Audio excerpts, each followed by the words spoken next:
இருளில் உட்காராதே, சோகம் வந்து விட்டால். தனிமையில் உட்கார்ந்து கலங்கிக் கொண்டிருக்காதே, பிரிவு வந்து விட்டால். ஒன்றை இழந்து விட்டால் துவண்டு விடாதே, கிளம்பி செல். அடுத்தடுத்த வாழ்க்கை உனக்கு எதிர்நோக்கி இருக்கக்கூடிய அதிசயங்கள் ஏராளம். உட்கார்ந்து கொண்டால் கிடைத்து விடாது மானிடா, கிளம்பி செல். இறைவன் உன்னை சிறந்த வாழ்க்கையில் வாழ வைப்பான்.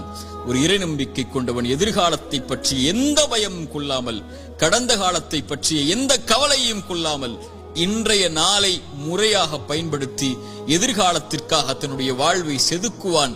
என்ன நடந்தாலும் எது ஆனாலும் என் இறைவனின் நாட்டத்தின்படிதான் நடக்கும் என்ற நம்பிக்கையில், அது இறைவன் நாடியதை நான் பெறும் வரை எனக்கு மரணம் வராது என்ற நம்பிக்கையில், அவனுக்கு இறைவன் அமைத்த நேர்த்தியான நேர்மையான அந்த விதியின் மீது நம்பிக்கை கொண்டு அப்படிப்பட்ட இறை நம்பிக்கையாளர்களாக நாம் மாறினால் நம்முடைய எதிர்காலத்தை பற்றிய கவலைகள் நம்மை விட்டு மறையும்.